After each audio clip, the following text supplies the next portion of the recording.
Pig farming, often known as pork farming or hog farming, is the practice of breeding and keeping domestic pigs for use as livestock. Pigs are raised primarily for their skins and for food, such as pork, bacon, ham, and gammon.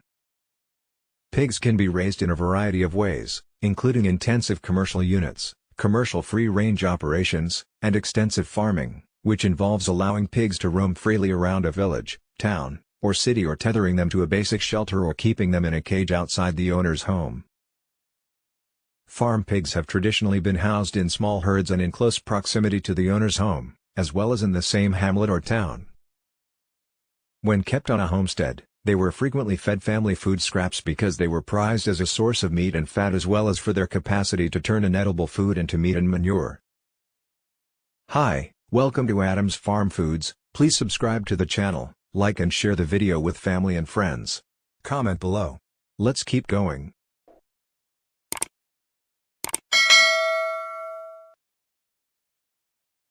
The Farrow-to-Finish, Farrow-to-Feeder, and Feeder-to-Finish swine production operations are the three varieties. There isn't a single blueprint for these systems. The most crucial step in figuring out which production system is appropriate for you is designing one that will fit your resources and lifestyle. To determine which enterprise will work best in your situation, you must first consider the following. 1. The availability of land, labor, and capital. 2. Required level of management and marketing expertise. 3. Manure management's effects on society and the environment. A farrow-to-finish operation entails breeding, farrowing sows, and feeding the calves until they weigh around 280 pounds at market. A total of 10 months are required for production, including 4 months for breeding and gestation and 6 months to grow the litter to market weight. Farrow-to-finish provides the most market potential and adaptability over the long term of the three techniques. This approach also demands the most labor and resources, as well as a commitment over the long term to the swine industry. When farrowings are timed to avoid the busiest harvest periods, a modest number of sows can fit into a crop operation nicely.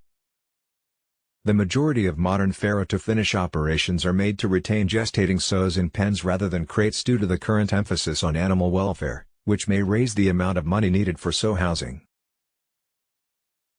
A farrow-to-feeder business involves raising and farrowing sows, then when the piglets reach a weight of 30 to 60 pounds, it sells them to finishing businesses.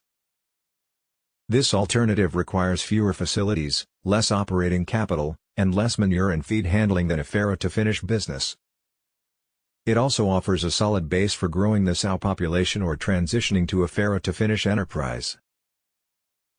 This system's major flaw is that farmers, especially those with small herds, are dependent on an unstable feeder pig market.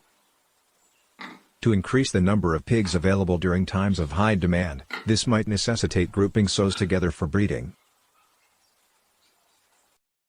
The majority of feeder-to-finish operations purchase feeder pigs weighing 30 to 60 pounds and feed them until they reach market weight.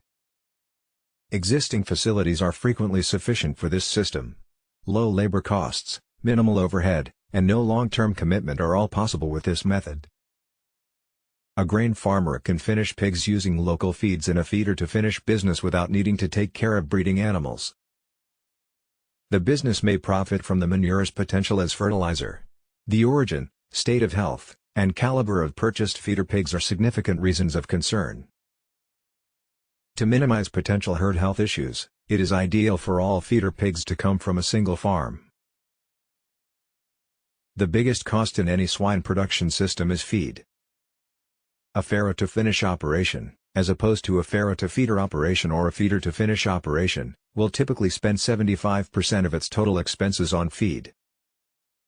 Effective strategies to reduce feed expenses include growing your own grain, buying additional components in bulk, and utilizing your own grinder and mixer, or, in certain cases, hiring the labor done.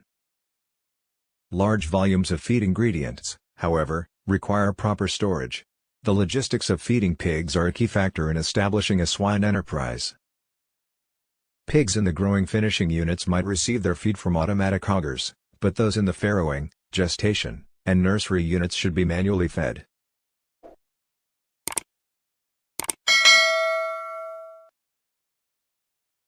When raising pigs, the quality of the water source is a crucial factor in their health. Water from a city or well is recommended. When consuming spring water, caution must be taken because the surface impurities could cause health issues. Water from ponds should be avoided. Watering the pigs is usually a simple process. To avoid freezing during the winter, water lines entering the barn should be buried or well insulated. The ideal flow rates should be used for automatic nipple waterers. Although appropriate, bowl-style waterers frequently waste water since they are hard to keep clean. Keep in mind that all water used inside the structure must finally be disposed of as trash. Most part-time producers underestimate the amount of labor required for waste management.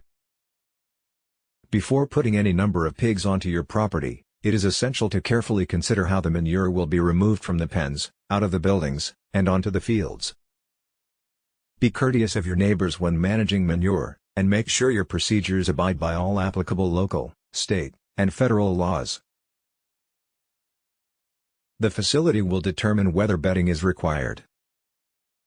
Although it would take more work, using straw in a chilly, drafty barn will reduce the need for an intricate ventilation system. Although shavings can be utilized, they can be very expensive. Due to the possibility of swine TB transmission, sawdust should be avoided.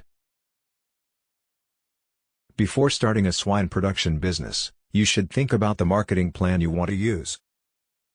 The following are some options for selling feeder pigs and butcher hogs from small-scale or seasonal farms. 1. Sale of feeder pigs to producers of finishing pigs. 2. Livestock auctions. 3. Graded sales of feeding pigs. 4. Sales of slaughtered hogs to packing stations. 5. Sales directly to significant packing plants. 6. Small packers/processors. 7. Direct specialty sales to customers. Producers of feeder pigs have access to all of these marketing choices. Marketing to pig finishers directly is one of the most well-liked options. Both sides can benefit from this choice. First, both the buyer and the seller are aware of the price and the terms of delivery in advance. Second, the direct sale option lowers the danger of sickness and animal suffering. Third, commissions related to a livestock auction are nullified by the direct-to-finisher transaction. Another typical method of selling feeder pigs is through a livestock auction, graded sale, or buying station. You should be aware of the desired weights and lot sizes that command the highest price before using these markets. Marketing slaughter hogs typically involves direct sales to a large packer or buying stations. Before the deal is concluded, producers in both situations are given a price. Small packers and processors are another market that slaughter hog farmers can access. They frequently provide reasonable prices, but the quantity of hogs they can buy is limited by the size of their factory and the number of clients. An auction barn is another option for selling slaughter pigs. Due to its convenient location, this market is frequently utilized by producers. The drawback of marketing via an auction barn is that producers are at the whim of the local market's hog supply and demand on that particular day. On any given day, prices may be significantly lower or higher than the national price, and the producer is obligated to accept the highest offer price. In addition, commission fees are assessed by auction barns regardless of the winning bid. Specialty markets are an additional option for farmers that raise hogs for slaughter. The consumer can purchase directly from a producer through a common kind of direct sale. A small packer is then hired by the consumer to chop and package the meat according to his or her specifications. In conclusion, selecting a market necessitates research. You must take into consideration price received variations, transportation costs, shrink losses, selling costs, and convenience when comparing market options. When all marketing expenses are taken into account, selling at a cheaper price locally rather than in a market 50 miles away that provides a higher price may actually result in less net revenue. You must be aware of your options and keep up with changing market conditions and price trends. Thank you for watching my videos. Comment below. Please subscribe to the channel. Like and share the video with family and friends, and I will see you in my next video.